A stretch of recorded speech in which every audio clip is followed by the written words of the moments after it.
Hey everybody. I wanted to start today by telling you about our dog. We have a dog that we adopted from the shelter about 5 years ago. And I wanted to go look at this dog because I've had this breed dog before, and somebody who was a former student said, "Hey, there's one of those dogs at the shelter here." So we went and looked, and he was kind of pitiful, and he'd been there for a month, and no one had even looked at him. So, of course, we brought him home. But his circumstances were such that he had been adopted by, well, he had a family in the beginning. I don't know where he came from, but they put him on a leash in the yard. And I get the feeling that he had been mistreated because he doesn't like men as much as he likes women.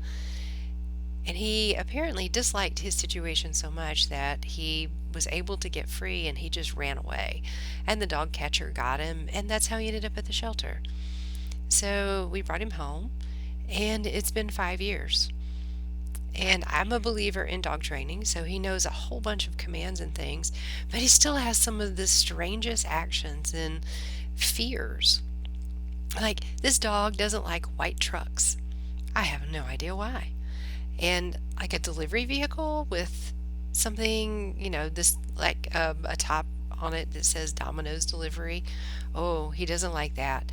And at Christmas, if you decorate your car up to look like a reindeer, he's going to bark at you and just be really angry about it. It's so weird. I don't understand. He also doesn't like other dogs, and this causes a real problem when we're walking.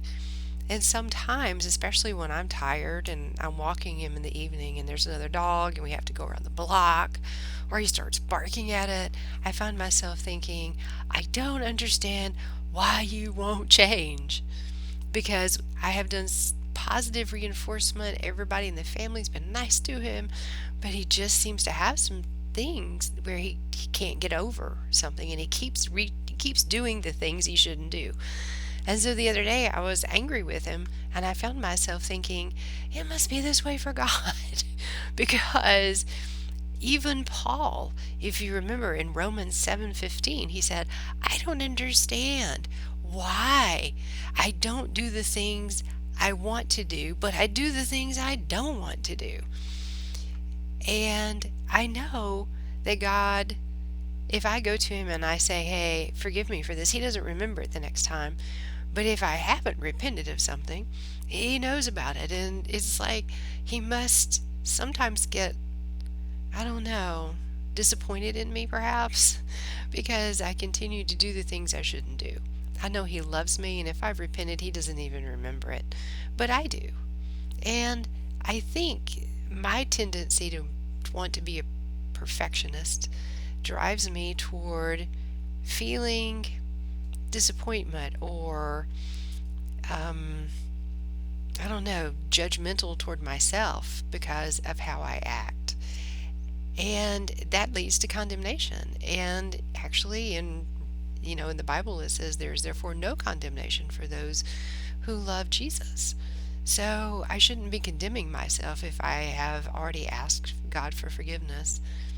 But it is sometimes frustrating when you continue to do the things that you know you shouldn't be doing, even though you have a very clear idea of how you should be doing, but you don't.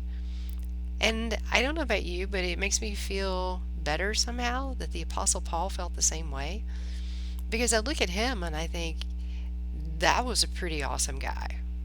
Okay? I'm nowhere near that. But we share the same feeling and the same frustration with ourselves because of the things that we don't do that we know we should, or the things we do that we know we shouldn't be doing. So I just wanted to encourage whoever's listening to this to say, I know, I totally understand. If that's you, it's also me. But it was also Paul. And it has also been millions and millions of other Christians and over the years too. We're not the only ones. That doesn't mean we get a pass on it. We do need to constantly be improving. We need to be working out the bad habits that we have and putting in new good habits, right? That's part of transforming our minds. So we work out the bad and we put in the good and we replace it. That process sometimes takes a little longer than we would like for it to, and that's because of us. We could go faster, but sometimes we don't. And it's okay. God is not angry with us. He's not going to be judgmental with us. He loves us. However, it is up to us to make the changes that we need to make. Sometimes we don't do things right. It happens. But if we just go to Him and we say, "Forgive me, I did this," He's going to say, "Great," and He's going to throw it as far as the east is from the west. He's going to remember it no more. And if we do it again, go to Him again and say, "I'm sorry, I did this," or "I didn't do this." Then He'll say, "No problem," and He'll throw it away too.